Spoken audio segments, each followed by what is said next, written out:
the CEO of Disclosure Today, has been with us many times because, after all, that is what Brunch is about, seeking transparency. His name is Rishi Maharaj. Good morning to you. So thank you so much for taking the time to be with me this morning. Good morning to your listeners, and Happy Republic Day. Happy Republic Day to you. Always good to see you, my brother.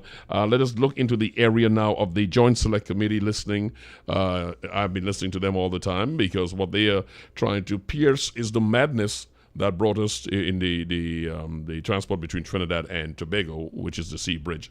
They've been looking into that, but they've been on a larger scale looking at all that's going on the Port Authority. You, as the head of a transparency organization, Disclosure Today, are you happy with what you are seeing there? This may sound strange, but actually, yes, I'm happy with what I'm seeing. Because what you're seeing is the Parliament coming out through the Joint Select Committee and actually being very inquisitive with regards to exactly what's going on with our governance system for a particular entity. And what you're seeing coming up, especially as it's being broadcast live on national television. Yes. So everyone now has the ability now to sit down and see exactly what's going on in real time. And all the answers are coming in real time. So it's not a closed session. That you're realizing that we have a serious issue of governance in our state enterprise sector. I think, and the Port Authority, I think, is just a small snapshot of what we see is happening in other state enterprise sectors in the country. I have seen Joint Select Committee hearings before. There is some reason, either because there are so many components, but there is something very interesting about what's going on here, because I get the feeling a lot more of the underbelly is coming forward. Is that my perception, or is that the same conclusion you draw? No, it's the same conclusion I'm drawing, because I mean we're targeting here the whole issue with the Ocean Flower 2 and the issue with regard to the new procurement and then the previous procurement exercise with the Galatia. So we have that issue being discussed right now. But what you're realizing that these are not new issues. We've been tackling with this issue of the Sea Bridge for 10 years, 20-something, 30-something years of how do we properly address the Sea Bridge issue between Trinidad and Tobago. And that has always been a point of controversy over these many decades. So what you realize now and it's interesting, what exists within this entity is causing this to happen over and over and over again. And that's what I like about this Joint Select Committee, that you have different stakeholders coming in. You have the administrative side of it, you have the union coming in, you have other stakeholder groups who are coming in and discussing and the impact it has on them. I think you had Tobago recently, some people from Tobago came across. So you're realizing that it goes a lot more deeper than just simply the board and the procurement exercise, but there's something, again, symptomatic of inside this beast of not only Port Authority but of our governance system for our different state enterprises that seems to be rotten to the core, and it needs to be changed. You can go to Google and simply put Disclosure Today. It will take you to their site. You can find out more about what they're doing, or you can go directly to their site. Yeah, www.disclosure.today, or check out our Facebook page at Disclosure Today, and you'll get anything you need to know about Disclosure Today and some of the activities that we're actually working on. Disclosure.today is what you can go and you can find them. The CEO is the voice you're hearing. He is Rishi Maharaj, and we continue in our discussion with transparency in Trinidad and Tobago. I am happy that you concurred, not because it validates anything I am thinking, but I get the feeling, and that's why it's so encouraging to hear you say that you too find it more revealing than others we have seen, because there is an apathy in the public domain that, this is just going to be another hearing and nothing will come of it. Are you optimistic as a result of what you're seeing, the tenor and what seems to be a political will? Are you thinking this is just going to be like many people say, just another Joint Select Committee hearing, or you think something will come of it? Well, I think that's the catch-22 in all of this. Obviously, you have a Joint Select Committee in which you have different members of different parties who are... So there's that obviously that political slant that's going to come out. Whether you like it or not, that's going to happen. Of course, the problem we have with the Joint Select Committee is that what local standard or what stance do they have to take action against all these revelations that have come about? All we're hearing is these things coming out there. It's been in the public domain. But what comes out after it, and that's what people are concerned about. And get to that point, I will have to agree, that what's going to happen, is this just a talk shop? Or we're just going to expose all these things and then nothing's going to happen out of it. So that's why you need to have, I guess, proper investigative tools, not only for the JSC in terms of proper parliamentary reform, but also having concurrent investigations taking place right now. I think we have the police may have to come in, probably do some investigations.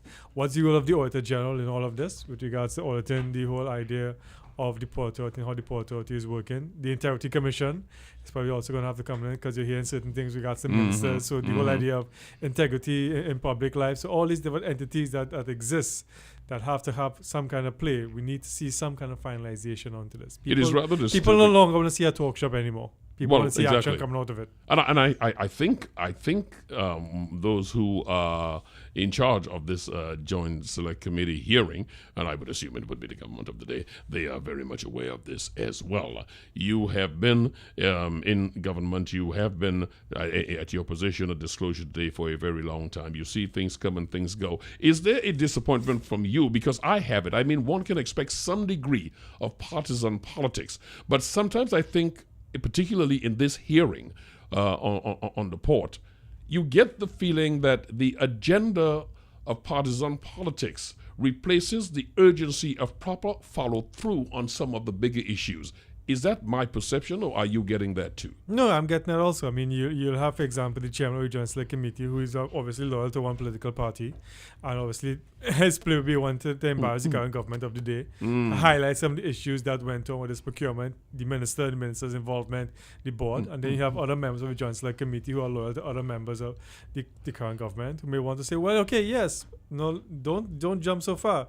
We also have the Galatia, and the issue with the Galatia went on, the problems we had with that, which your former administration was in charge of. So don't just point all the blame at us. Question comes, look at what happened before. Which goes first, the so chicken or the egg? Exactly, yes. you have all these different political shots being fired left, right, and center for political gain. Do you find the time is equally used among all members of the committee? Because sometimes I get the feel this is Mr. Mark Sharp. I mean, you know, for a while there I go like, surely, Mr. Commissioner, can we hear from the other people? Because for a protracted period, I keep hearing this gentleman asking questions. Not that I hold anything against him. I'm just going like, where are the other members and why am I not hearing them? I'll answer you this way. I think about 2-3 months ago, I spent the entire morning watching the testimony of the Mr. Comey at the Senate Intelligence Committee when he made his first appearance.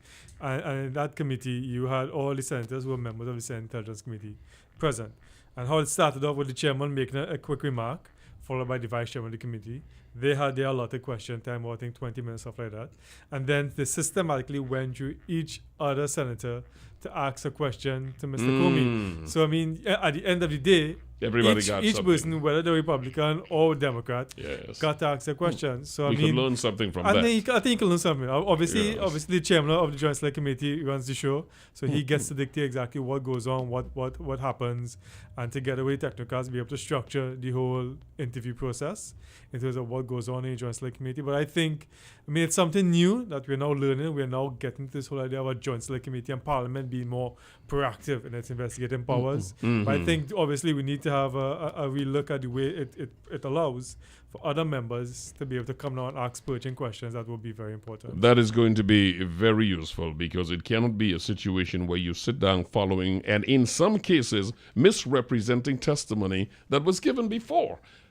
But anyway, I go another place. Have you heard anything thus far in this JSC that you think necessitates somebody calling their tailor to get some courthouse clothes? Yes. You have? Definitely. I mean, we have seen. I may have to get a suit or a dress or something. No, obviously there needs to be a criminal investigation into this whole fiasco with the port and what went down. Obviously, certain things were misplaced, certain things didn't happen, certain backdoor dealings may have occurred. We don't know whether or not it happened, but based on all the evidence we've seen before the Joint Select Committee actually even begun, with all the things that were happening in the media and all the different investigations that were taking place.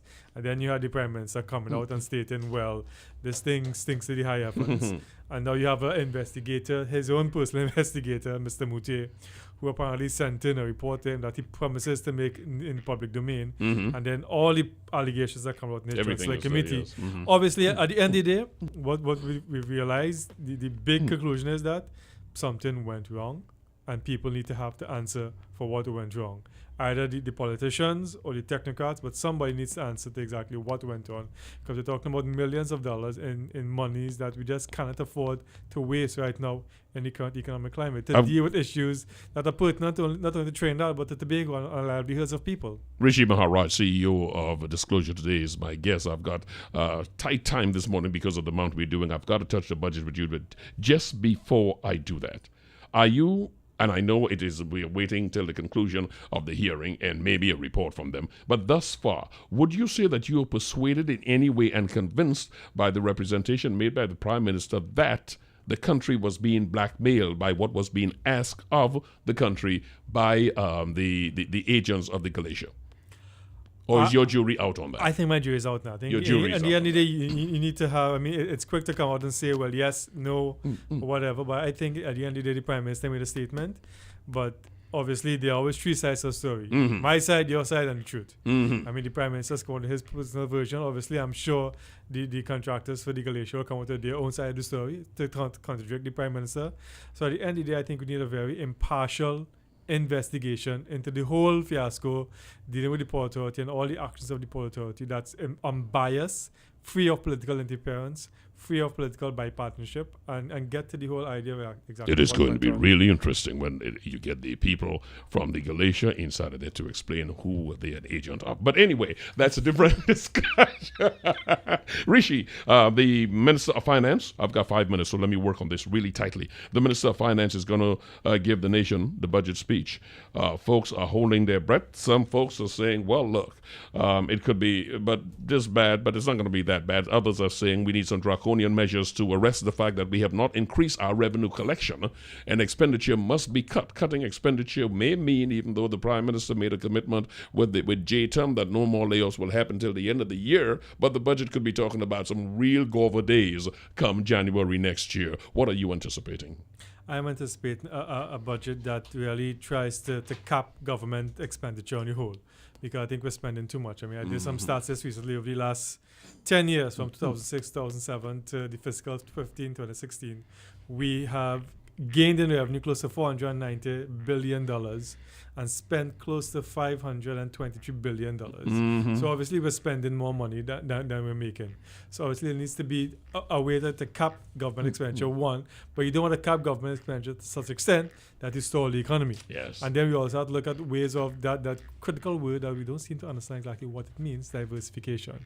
How do we move away from this whole idea of oil and gas? We need to stimulate the manufacturing sector to get involved. I am a personal advocate. I think we need to focus a lot more on SMEs, small and medium-sized enterprises, and get a lot of these small and medium-sized enterprises the funding that they need to be able to move forward and try to move away from oil and gas. I mean, oil and gas, yes, the prices may fluctuate up and down over the next 5 or 6 years, but at the end of the day, what we're seeing in the international community is that I don't think we're going to hit $100 in oil for a very, very, very long time. Do you concede, however, that this conversation, I agree with that, first of all, the market says so. Do you concede that this idea of diversification, while it's nice and it's easy to throw about because we know that's part of the solution, it is not a panacea, it's part of the solution, but do you concede that this will take a little time before it actually comes to fruition, because you don't just turn the ship of state around? You can't do that, can you? No. I mean, exactly. A national economy is like a ship, and it takes a while to turn around. You can't just say, okay, we're going to diversify, and next morning you're going to wake up and whoop, we're diversified economy. It takes a lot more than that. I think it needs to be the government can't do this alone. There needs to be congruency with the government, the labor movement, and the employers. You know, I think recently we saw that the National Tripartite Association was restarted, which is good. Back on stream, yes. Exactly, it's back on stream. So I think that's good. We need to have all hands on deck, because it's not going to be smooth sailing for the next 2 or 3 years. We're going to go through some serious rough waters, and people need to mellow down their expectations. I got 1 minute remaining. I got to throw this at you. So you say you are looking at government cutting down on expenditure, of course. That's going to be looking in folks going home, or you think some of the expansion or service products listed by the government to get done, some of the projects will in fact feel the sharp edge of the Minister of Finance's blade? We need to invest in projects that I think will assist in bringing revenue into the country. We need to invest in infrastructure projects. We need to work seriously with the private sector. I mean, there's still a lot of money in the economy. I mean, we have a very liquid banking sector, close to $3 or $4 billion based on last central bank data I've looked at, of excess liquidity that goes beyond the reserves that are required by the central bank within our banking sector. So there's money there. So we just need to stimulate the economy to allow not only big business, but for me, SMEs are critical going forward. and we need to seriously involve SMEs in this whole idea of diversifying the economy. So you're not disquieted if the Minister of Finance says, for instance, we're going to draw down a little bit on the stabilization fund in order to continue some stability and fund some of these projects, which is to say ensure the economy is not stalled. Well, I think first of all we need to separate the heritage and stabilization fund into two separate funds: a heritage fund and a stabilization fund. Because they're two separate things. Indeed. But obviously it's there for a reason. But if money is ever drawn down, I think there needs to be open and transparency with the government, with the public. As to this is the money we're taking out, and this is where we're going to use it.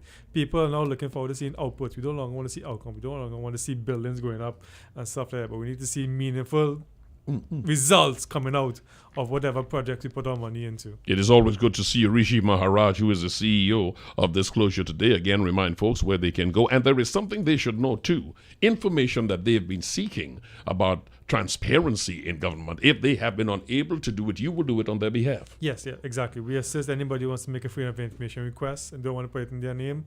Disclosure Today would gladly work with you to help you craft the freedom of information request, and we'll send it in under the name of Disclosure Today to a public authority to get the information for you. You can check out our website at www.disclosure.today or our Facebook page, Disclosure Today, or you could even give us a call. You can call me at 461-4572. 461-4572. And also email me at rishi@disclosure.today.